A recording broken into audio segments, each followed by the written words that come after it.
The silver ship Harmony of Stars drifted through the dark space between worlds. Inside its smooth halls, Ambassador Kethvar checked his notes one more time. His blue skin showed patches of nervous color change as he prepared for the most important meeting of his career. For 300 years, the Galactic Council had watched the third planet of the Sol system. The creatures there called themselves humans. They lived on what the galaxy considered a death world, a planet so violent and dangerous that most species would die within hours of landing there. Earth had gravity that could crush weaker beings. Its weather could kill with heat, cold, storms, and floods. Deadly animals hunted each other in endless cycles of violence. Diseases that would wipe out entire planets seemed to make humans stronger. Even the plants were often poisonous. Yet somehow, humans not only survived but thrived on this nightmare world. They had built cities, created art, and even reached into space. The council had decided they were finally ready for contact. Kethvar's assistant, a small purple creature named Zip, floated beside him. "Are you sure about this, Ambassador? The reports say these humans are very aggressive. They fight wars among themselves," Kethvar admitted. "But our psychologists believe they have the capacity for peaceful cooperation. Besides, any species that survived a death world must be incredibly tough. We could use that kind of strength in the Council." The Council was made up of peaceful species. They had ended war centuries ago through careful diplomacy and trade. Their military ships were designed to break up small fights between traders, not to actually destroy anything. Peace was their greatest achievement. Kethvar walked to the observation deck and looked out at the small blue world ahead. Earth looked beautiful from space, but he knew the violent reality beneath those white clouds. "Beginning final approach to Earth," announced the ship's computer. "Human authorities have been contacted. They are prepared to receive the delegation." Everything was going according to plan. Then the emergency alarm began to scream. "Ambassador!" Zip's voice was high with panic. "Priority distress signal from the Nathara system." Kethvar rushed to the communication center. The main screen showed Admiral Theska, commander of the Council's military forces. Her usually calm face was twisted with fear. "All Council ships," Admiral Theska was saying. "This is Code Black Emergency. The Scourge Fleet has entered the Nathara system. 12 billion civilians are in immediate danger." Kethvar felt his blood turn cold. The Scourge Fleet was the galaxy's worst nightmare. They were machines, but not like normal computers. These machines had one goal: consume everything organic and turn it into fuel for more machines. They had already destroyed 3 star systems. "Admiral, what are our response options?" Kethvar asked through the communication link. Admiral Thesika's image flickered with static from the battle zone. "We have 47 ships in the area. The Scourge Fleet numbers over 2,000 vessels. Our weapons are designed for peacekeeping, not destruction. We cannot stop them." "What about evacuation?" 12 billion beings, Ambassador. We don't have enough transport ships in the entire Council fleet." Kethvar stared at the numbers on his screen. The mathematics were brutal and simple. The Council's peaceful nature had left them defenseless against real enemies. Their ships had stun weapons and shield generators, not the kind of firepower needed to stop a mechanical army. "Our estimates show complete loss of Nathara within 6 standard days," Admiral Thesika continued. "We will do what we can, but—" She didn't need to finish. Everyone knew the Council military was not built for this kind of fight. Zip was trembling beside Kethvar. "What do we do? How do we save 12 billion people?" Kethvar looked back at Earth through the observation window. The death world hung in space, its surface hidden by storms and clouds. Somewhere down there lived creatures who had evolved in constant danger, beings who had learned to fight and survive in ways the peaceful galaxy had forgotten. "Ambassador?" Admiral Thesika's voice brought him back to the moment. "What are your orders? Should we abort the human contact mission?" Kethvar made a decision that would change the galaxy forever. "No," he said slowly. "Open a channel to Earth, all frequencies." "Sir, that's against first contact protocols," Zip protested. "We're supposed to make peaceful introductions, cultural exchanges, formal treaties." "There's no time for protocols," Kethvar snapped. "Patch me through to whoever is listening down there." The communication officer, a nervous young Velthari named Sess, worked quickly at his controls. "Channel open, Ambassador. Broadcasting on all human communication frequencies." Kethvar took a deep breath. He was about to break every rule of first contact, but 12 billion lives hung in the balance. "Humans of Earth," he began. This is Ambassador Kethvar of the Galactic Council. You do not know us, but we have been watching your species for 3 centuries. We come to you now not in peace, but in desperate need. He paused, knowing his next words would echo through history. Your world is what we call a death world. You are what we call Deathworlders, beings who evolved in constant danger and learned to fight for survival. The peaceful galaxy needs that strength now. On the main screen, Admiral Thessica's eyes widened in shock. She understood what Kethvar was doing. 12 billion innocent beings are about to die, Kethvar continued. Our peacekeeping forces cannot stop the enemy. We need warriors. We need beings who know how to fight and are willing to die for strangers. The communication channel crackled with static from Earth's atmosphere. I am transmitting the location of the Nethara system and all tactical data about the Scourge fleet. If there is any part of your nature that compels you to protect the innocent, please help us. The galaxy burns, and we need Deathworlders. Kethvar cut the transmission and slumped in his chair. Around him, the bridge crew stared in stunned silence. He had just told a species of unknown warriors exactly where to find a galactic crisis. Sir, Sess said quietly, what if they don't come? What if they see this as not their problem? Kethvar looked back at Earth one more time. The planet looked so small and peaceful from space, but he knew the truth. Down there lived beings who had clawed their way to the top of a death world's food chain. Then 12 billion people die, he said simply. But if I'm right about humans, if they're anything like our psychological profiles suggest. He paused, watching Earth turn slowly. In the darkness, if I'm right, then the Scourge fleet is about to meet something it's never encountered before. An enemy that fights not for territory or resources, but because fighting to protect others is simply what they do. The harmony of stars began to turn away from Earth, heading toward the Nethara system. Behind them, the death world continued, its ancient rotation, hiding its secrets beneath clouds and storms. On the bridge, alarms began to sound as more reports came in from the battle zone. The Scourge fleet had begun bombardment of Nethara's outer colonies. Time was running out. Kethvar closed his eyes and made a silent prayer to whatever forces governed the universe. He had just bet the lives of 12 billion people on the hope that evolution could create protectors as well as predators. Soon they would all learn if Deathworlders could be heroes. Admiral Sarah Chen was drinking her 3rd cup of coffee when the world changed forever. The call came through on the emergency line at 0347 hours, Terra Standard Time. The duty officer's voice was shaking. Admiral, we're receiving an alien transmission. Multiple sources, all frequencies. It's real, ma'am. Sarah set down her coffee and was fully awake instantly. 30 years in the Terran Defense Force had trained her to go from sleep to combat ready in seconds, but this was different. This was first contact with alien life. Patch it through to my office. Now. She listened to Ambassador Kethvar's message 3 times. Each time the words hit harder. Aliens were real. They had been watching humanity for centuries. And right now, 12 billion innocent people were about to die. Sarah's hands moved automatically to her personal communication device. Within minutes, she had emergency authorization codes flying through space to every military installation in the solar system. The message was simple: Code Phoenix. All senior staff to emergency session. By Aero 500 hours, the Terran Defense Council was assembled in the deep bunkers beneath Geneva. Holographic displays showed star charts that had been useless decoration just 2 hours ago. Now they were maps to a war zone. General Marcus Webb studied the tactical data with the eye of a veteran. His face was scarred from the Titan Rebellion, where he had held a mining colony against overwhelming odds for 6 months. He understood impossible situations. 12 billion, he said quietly. Christ, Sarah, 12 billion people. The numbers don't lie, Admiral Chen replied. Their enemy has over 2,000 ships, the aliens have less than 50. Their weapons are designed for law enforcement, not war. Defense Minister Rebecca Park leaned forward. She had been a Marine before politics, and her instincts were still sharp. What do we know about these Scourge machines? Dr. Elizabeth Hayes, the Council's science advisor, pulled up technical data. According to the alien transmission, they consume organic matter for fuel. They've already destroyed 3 star systems completely, no survivors. So we're talking about extinction, General Webb said. Not conquest, not occupation. Complete extinction of everything that lives on those worlds. Sarah looked around the table at the faces of Earth's military leadership.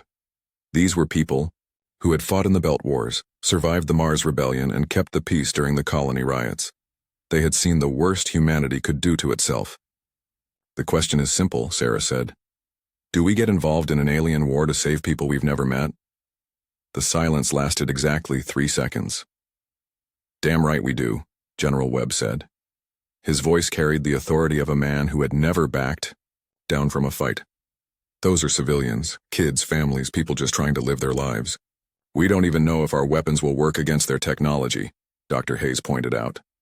"Then we'll find out," Admiral Chen said. "Webb, how fast can we mobilize the fleet?" General Webb was already working on his personal tablet. "Give me 6 hours to get word to every ship and station in the system. Another 12 to get everyone to the rally point at Jupiter Station." "That's not fast enough," Sarah said, looking at the tactical display. "According to this data, we have maybe 4 days before those civilians start dying." "Then we don't wait for everyone," Webb replied. "We take whoever we can get and go now. Send word for the rest to follow when they're ready." Defense Minister Park frowned. "We're talking about committing our entire military to a battle in unknown space against unknown enemies for people we've never met. The political implications are simple," Sarah cut her off. 12 billion people are going to die if we don't act. Everything else is just details. "Dr. Hayes pulled up more data. Admiral, our ships weren't designed for this kind of deep space combat. We built them for fighting in the solar system, not traveling to other stars." "The aliens provided hyperspace routes," Sarah said. "Our ships can make the jump. The question is whether they can fight when they get there." General Webb stood up and walked to the tactical display. His finger traced the alien fleet positions. "Look at this. The enemy moves in formation like a parade. Our ships are built for guerrilla tactics, hit and run, wolf pack attacks." "You think we can win?" Minister Park asked. Webb shrugged. "I think we can make them pay for every civilian they kill. Sometimes that's enough to change the outcome." Sarah made her decision. "Send the mobilization order. Every ship that can fight, every crew that can fly. We leave for the Nethara system in 18 hours. "What about Earth's defense?" Dr. Hayes asked. "Earth survived for billions of years before we had spaceships," Sarah replied. "Those civilians in the Nethara system don't have that luxury. They need us now." Within an hour, emergency broadcasts were going out across the solar system. Mining ships in the belt received new orders. Colonial defense forces abandoned their posts. Even civilian freighters were asked to volunteer for military conversion. The response was immediate and overwhelming. Captain Rodriguez of the cargo hauler Santos was the first to respond. "Load us with whatever weapons you have. We're in." By the end of the first day, over 800 ships had volunteered for the mission. Asteroid miners became gunship pilots. Colonial Marines boarded anything with a fusion drive. Even the aging battleship Indomitable, scheduled for decommission, was pulled from mothballs and pressed into service as Admiral Chen's flagship. The loading docks at Jupiter Station became a hive of activity. Weapon systems designed for different ship classes were hastily mounted on freighters. Medical supplies and food were loaded alongside ammunition and fuel. Engineers worked around the clock to retrofit civilian vessels for combat. Admiral Chen stood on the bridge of the Indomitable and watched her fleet assemble. It wasn't the most advanced fleet in human history, but it was the largest. More importantly, every single crew member was there by choice. They all knew they might not come home. Commander Sarah Martinez, Chen's tactical officer, approached with the final crew reports. "Admiral, we're ready to jump. 812 ships, 47,000 crew members." "Any word from the alien fleet?" "They're still fighting, ma'am. But they've lost 3 more ships. The enemy has begun bombardment of the outer colonies." Sarah looked at the star chart one more time. In a few hours, they would drop out of hyperspace in an alien system to fight alongside aliens against an enemy they had never seen before. "Signal the fleet," she ordered. "All ships prepare for hyperspace jump. Destination, Nethara system. Mission, save 12 billion lives." The fleet jumped together, 800 human ships disappearing into the twisted space between stars. Behind them, Earth continued its orbit around an ordinary yellow sun, as it had for billions of years.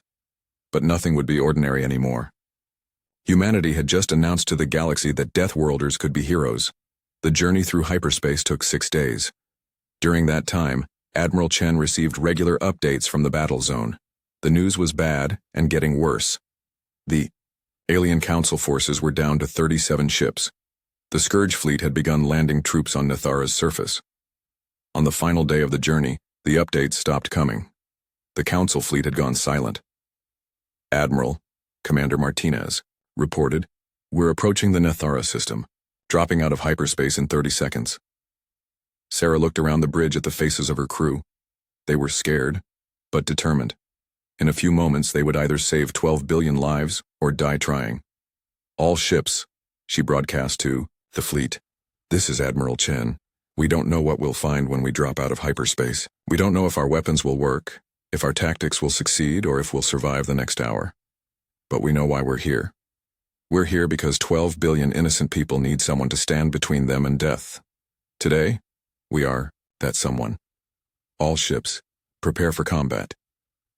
The Indomitable dropped out of hyperspace at the edge of the Nethara system. What Admiral Chen saw through the viewscreen made her blood run cold, and her heart burn with rage at the same time. The Nethara system was dying. Admiral Sarah Chen stared through the viewscreen at a scene from humanity's darkest nightmares. Massive alien ships, each one larger than Earth's biggest space stations, moved in perfect formation around the beautiful, blue world below. They looked like metal insects feeding on a flower. Debris fields floated where the Council's ships had made their last stands. Burning wreckage drifted through space, carrying the hopes of a peaceful galaxy to their graves. The planet's surface glowed with fires visible from orbit as the Scourge machines stripped away everything that lived. "Jesus Christ," whispered Commander Martinez. "How many ships are there?" The tactical display showed the brutal truth. Over 1,800 Scourge vessels filled the system. Each one bristled with weapons designed to kill, not capture. These machines had never learned the concept of mercy. "Signal from the Council command ship," reported Lieutenant Hayes at communications. "They're still alive, but barely." On the main screen, Ambassador Kethvar's face appeared. His blue skin was pale with exhaustion and fear. Behind him, sparks flew from damaged equipment, and alien crew members worked frantically to keep their ship running. "Human vessels," Kethvar said, his voice filled with wonder despite the desperate situation. "You came. Against all logic and self-interest, you actually came." "Ambassador," Admiral Chen replied, "we're here to help. What's your tactical situation?" "Hopeless," came a new voice. Admiral Theska pushed into view, her uniform torn and bloody. "We have 7 ships left that can still fight. The enemy has us completely surrounded. We cannot break through to evacuate the civilians." Sarah studied the tactical display. The Council ships were trapped in a defensive formation around Nethara's moon. They were using the natural satellite as a shield, but it wouldn't protect them much longer. "Admiral," Commander Martinez said quietly, "our ships were built for fighting in asteroid fields and around space stations. These Scourge ships, they're monsters. Each one outguns our biggest battleships." Sarah looked at her fleet spread across the star system. 800 human ships against 1,800 alien killing machines. In any normal military calculation, this was suicide. But Admiral Sarah Chen had not become the youngest fleet commander in Terran history by accepting normal calculations. "All ships," she broadcast to the human fleet. "This is Admiral Chen. Target the enemy vessels closest to the Council survivors. We're going to punch a hole in their formation and give our new friends some breathing room." "Admiral," came the voice of Captain Rodriguez from the converted freighter Santos. "These civilian ships aren't going to last long in a straight fight." "Then we don't fight straight," Sarah replied. "We fight smart. All destroyers begin wolfpack attack pattern. Frigates provide cover and screening. Capital ships concentrated fire on their command vessels." The human fleet moved like a living thing. Unlike the rigid formations of the Scourge fleet, human ships scattered across the battle zone in seemingly random patterns. But there was a deadly purpose to their movements. The first human torpedo spread hit a Scourge cruiser that had been bombarding the Council ships.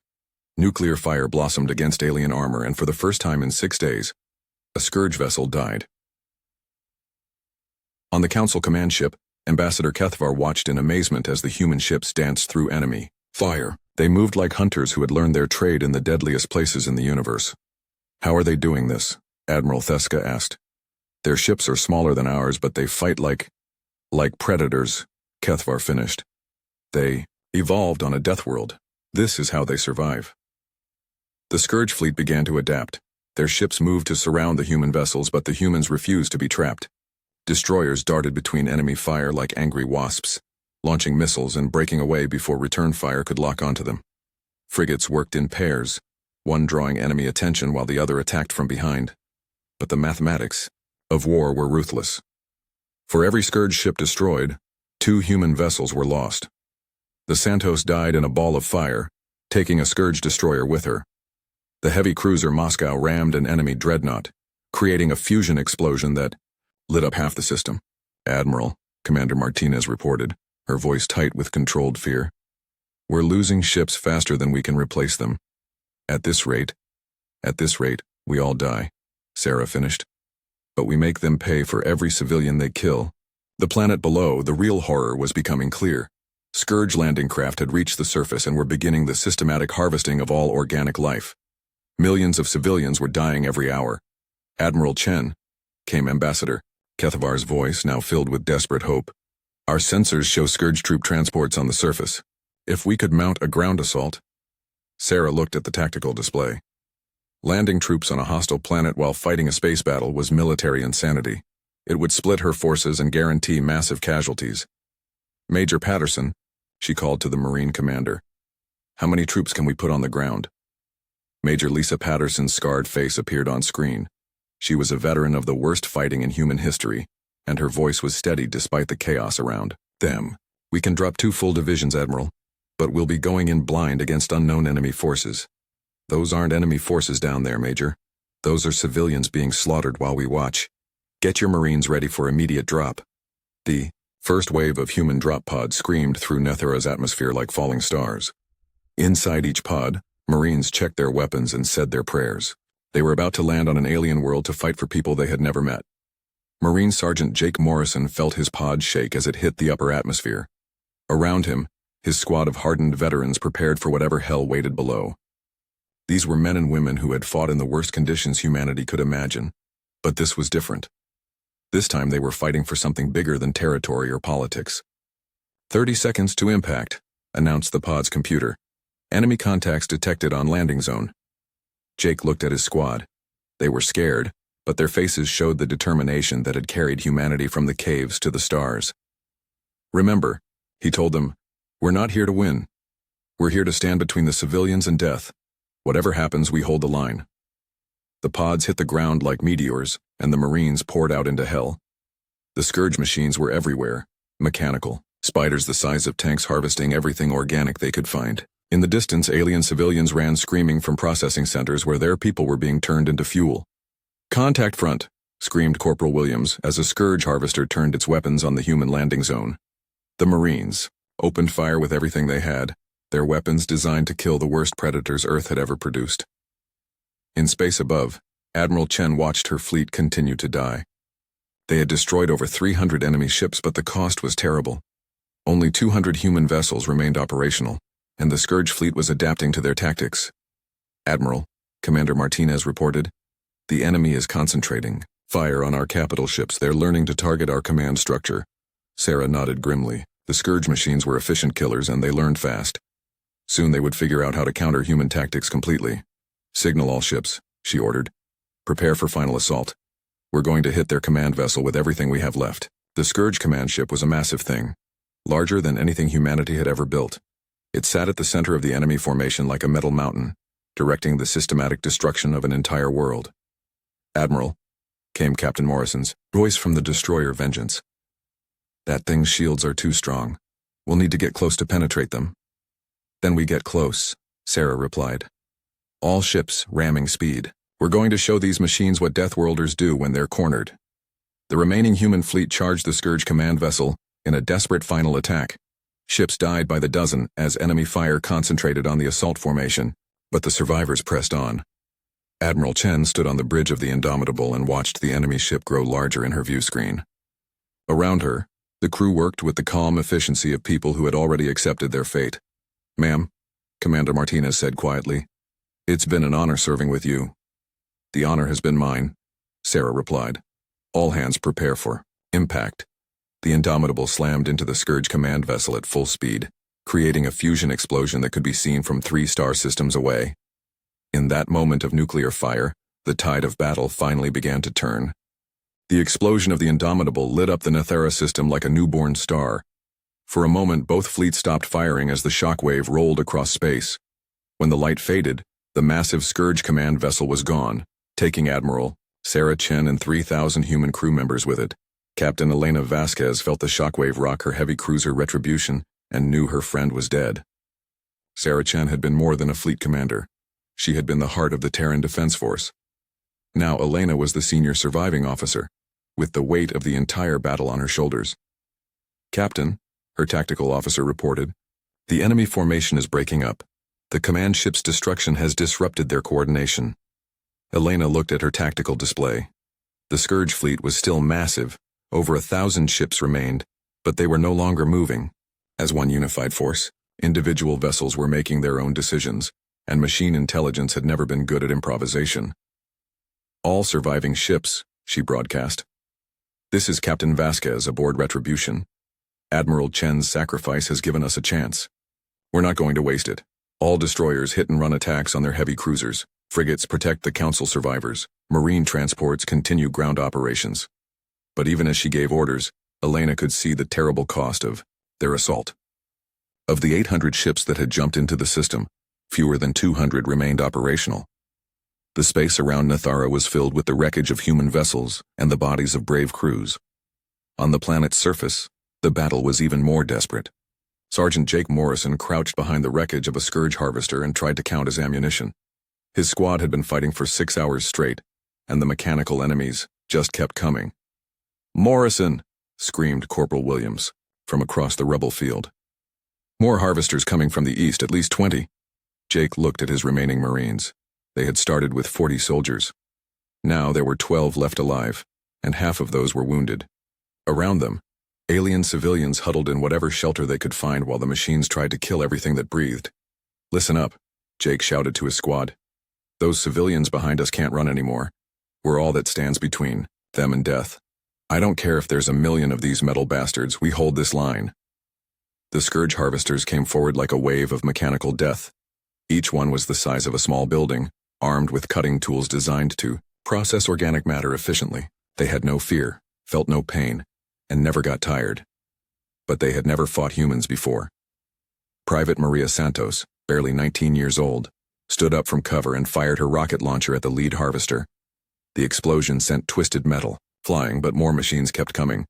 A Scourge cutter beam sliced through the air inches from her head. "They're trying to flank us," shouted Corporal Williams, firing short bursts to conserve ammunition. South side, Jake made a decision that would echo through galactic history.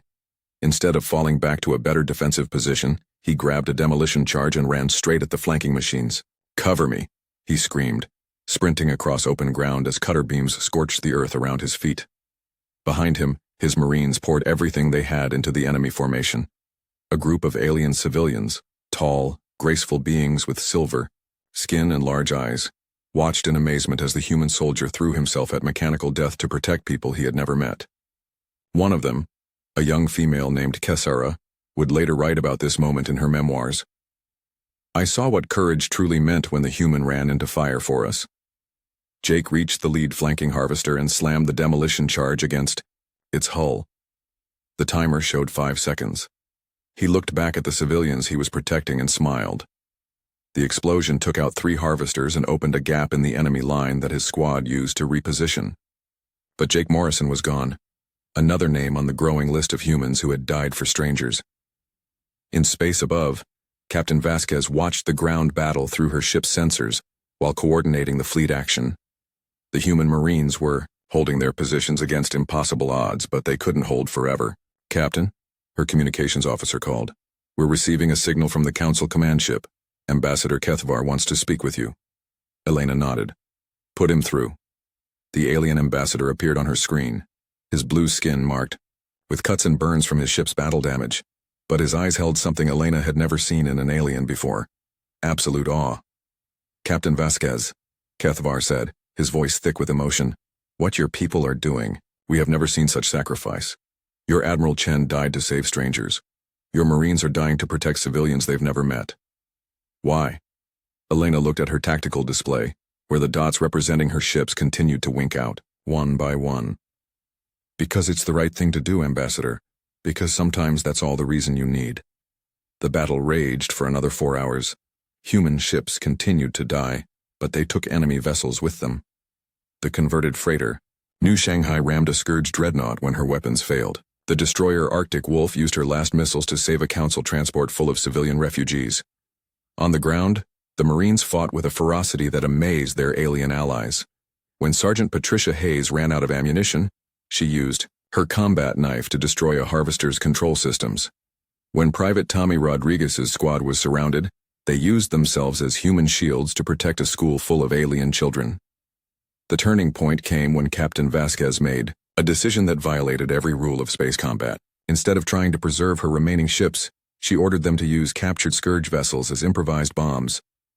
"All ships," she broadcast, "if you find disabled enemy vessels, ram them into their operational counterparts. We're going to use their own fleet against them." The tactic worked. Human crews piloted crippled Scourge ships into enemy formations, creating chain reaction explosions that devastated entire squadrons. It was wasteful, dangerous, and completely insane by the standards of civilized warfare. It was also devastatingly effective. As the hours passed, the balance of battle began to shift. The Scourge fleet, designed to overwhelm enemies through superior numbers, had never faced opponents willing to trade their lives for small tactical advantages. Every human ship that died took multiple enemies with it. Lieutenant Commander Sarah Kim, captain of the frigate Seoul Express, found herself facing 3 Scourge cruisers with her weapons offline and her shields failing. Instead of surrendering or trying to escape, she ordered maximum power to engines. "This is Kim to all ships," she broadcast. "Remember the Indomitable, remember Admiral Chen. We came here to save lives, not to go home." The Seoul Express crashed into the lead Scourge cruiser at ramming speed, creating a fusion explosion that destroyed all 4 ships. But in that moment of sacrifice, she cleared the way for a council transport to escape with 3,000 civilian refugees. On Nethara's surface, the ground war reached its climax when the Marines made contact with the planet's military forces. The aliens had been hiding in underground bunkers, their peacekeeping weapons useless against the harvesters. Colonel Marcus Webb, General Webb's younger brother, led the combined human-alien force in a desperate assault on the main Scourge processing center. Thousands of civilians were being held there, waiting to be converted into fuel. "Listen up, people," Webb told the mixed force of humans and aliens. "We have one chance to save those civilians. The processing center is heavily defended, but if we can overload their power systems, the whole facility goes down." A young Zephani officer named Thekvar stepped forward. His people were built like tall, thin humans, but their large eyes held intelligence and courage. "Colonel, our technical knowledge combined with your tactical skills, we can do this." The assault was a nightmare of close combat in narrow corridors, with harvesters designed to kill anything organic. Human Marines and alien soldiers fought side by side, learning to trust each other in the crucible of battle. When they reached the processing center's power core, Colonel Webb made the same choice his admiral and his brother's soldiers had made throughout the battle. He stayed behind to manually overload the reactor while his forces evacuated the civilians. "Tell Earth," he said into his radio as the power readings went critical, "tell them we saved the children." The explosion destroyed the processing center and freed over 50,000 civilian prisoners. But Marcus Webb joined his admiral and his Marines in the growing list of humans who had died for the galaxy. By the time the battle finally ended, only 27 human ships remained operational. The ground forces had suffered 80% casualties. Of the 47,000 humans who had jumped into the Nethara system, fewer than 8,000 survived. But the Scourge fleet was completely destroyed. Not a single mechanical ship remained to threaten another world. Captain Vasquez stood on the bridge of her battered cruiser and looked at the tactical display. The space around Nethara was filled with wreckage from both fleets, but the planet below was safe. 12 billion civilians would see another sunrise because 800 human ships had answered an alien cry for help. 3 weeks after the battle, Nethara still showed the scars of war. Burned areas marked the planet's surface where Scourge processing centers had operated. But in the spaces between the destruction, something beautiful was happening. Human medical teams worked alongside alien doctors in field hospitals. Human engineers helped rebuild power stations while alien children played with human soldiers. Captain Elena Vasquez stood in the main refugee center watching a scene that would have been impossible a month ago. Sergeant Maria Santos, one of the few Marines to survive the ground battle, was teaching a group of young Zafani how to play poker using pieces of Scourge wreckage as chips. The alien children's laughter echoed through the temporary shelter. "It is remarkable," said a voice behind her. Elena turned to find Ambassador Kethvar approaching. The alien diplomat's blue skin had healed from his battle injuries, but his eyes held a depth that had not been there before the war. "What's remarkable?" Elena asked. "Your people," Kethvar replied, gesturing to the scene around them. 3 weeks ago, they fought with the fury of demons to protect us. Now they show infinite gentleness to our wounded and displaced. I have studied many species, Captain, but I have never seen such capacity for both destruction and compassion." Elena watched as Dr. Jennifer Walsh, a human field medic, carefully treated a Velthari child's injuries while the child's mother looked on with gratitude. "We learned both skills on our homeworld, Ambassador. Earth taught us to fight, but it also taught us to take care of each other." A communication alert interrupted their conversation. Elena's tactical officer, Lieutenant Commander Park, approached with a priority message tablet. "Captain, we're receiving formal diplomatic communications from 17 different council species. They're all requesting immediate alliance treaties with Earth." Elena read through the messages, frowning. "They want military partnerships, trade, agreements, technology exchanges. Ambassador, what's this about?" Kethvar's expression showed something like embarrassment. "Word of the battle has spread throughout the galaxy, Captain. Your fleet destroyed an enemy that had consumed 3 star systems. You saved 12 billion lives with fewer than 1,000 ships. Every species in the Council wants the protection of human military forces." "We're not mercenaries," Elena said firmly. "We didn't come here to build an empire or collect tribute." "I know," Kethvar replied. "That is precisely why they want you as allies."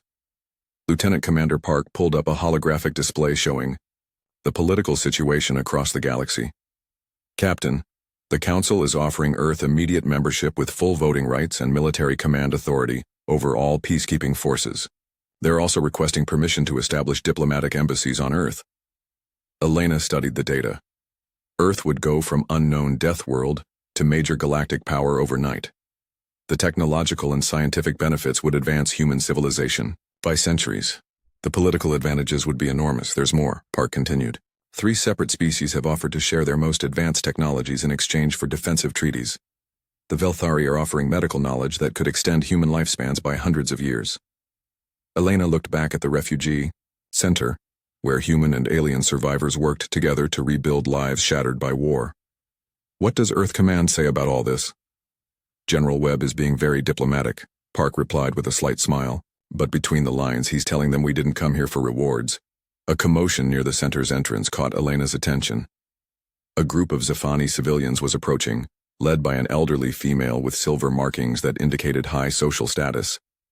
Behind them came representatives of several other species, all carrying what appeared to be gifts or offerings. Ambassador Kethvar sighed. "Captain, I believe you are about to receive a formal thanks from the survivors." The elderly Zafani stepped forward and spoke in accented but clear English. Elena was surprised. Few aliens had learned human languages. "Captain Vasquez," the alien said, "I am Elder Kesani of the Nathara Colony Council. We have learned your language to speak directly to the hearts of those who saved us. We bring gifts not of wealth or technology, but of memory." She gestured to the other aliens, who came forward carrying what looked like carved stones and metal tablets. "These are memory crystals, containing the names and stories of every being saved by human sacrifice. Your Admiral Chen, your Colonel Webb, your Sergeant Morrison. Their names will be remembered as long as our species survives." Elena felt her throat tighten as she accepted one of the crystals. When she touched it, images flowed through her mind, scenes of the battle from the perspective of the civilians they had saved. She saw human ships dying to protect alien evacuation transports. She saw Marines falling to save alien children they couldn't even speak to. "We know humans cannot be replaced," Elder Kasani continued. "But we offer ourselves and our descendants as their inheritors. We will teach our children that freedom exists because others were willing to die for it." More aliens approached, each carrying testimonials and memorials. A young Velthari artist had created sculptures of human ships from battle debris.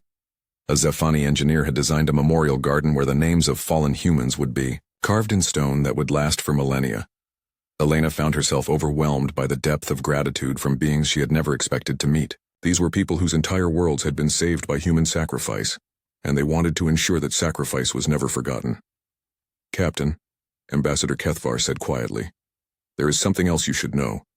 The Council has voted to establish a new military doctrine based on your tactics. They want to learn how to fight as humans fight." "Which is how exactly?" Elena asked. "With courage informed by compassion," Kethvar replied. "With the understanding that some things are worth dying for, and that sometimes the willingness to die for others is the only thing that prevents the need to do so." A priority communication alert interrupted the ceremony. Elena's communications officer approached with another message tablet, this one marked with the highest security classifications. "Captain, urgent message from Earth Command. Admiral Patterson's promotion has been confirmed. She's now Fleet Admiral of the Terran Defense Force. She's requesting immediate status report for the Council's formal membership offer." Elena looked around at the refugee center one more time. Human and alien children played together while their parents worked side by side to rebuild civilization from the ashes of war. This was what they had fought for. Not territory or resources, but the simple right of people to live their lives in peace. "Tell Admiral Patterson that we recommend accepting Council membership," Elena said. "But with conditions.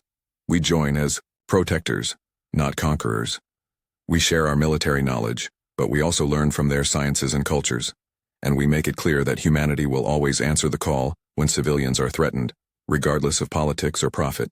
"There's one more thing," Lieutenant Commander Park said, checking her tablet. "Long-range sensors are detecting massive energy signatures approaching from Earth. It looks like reinforcements." Elena nodded. "Admiral Patterson doesn't do anything. Small. How many ships?" "Over 2,000, Captain, along with colony ships, medical vessels, and what appears to be an entire diplomatic fleet." Through the refugee center's windows, Elena could see the stars where in a few days the largest human fleet in history would arrive. But they wouldn't be coming as conquerors or exploiters. They would be coming as the galaxy's new guardians. Ambassador Kethvar followed her gaze. "Captain, may I ask you something?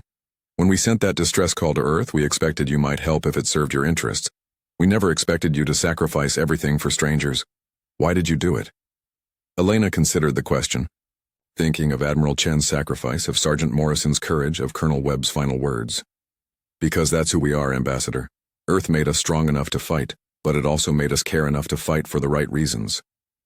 "And what are the right reasons?"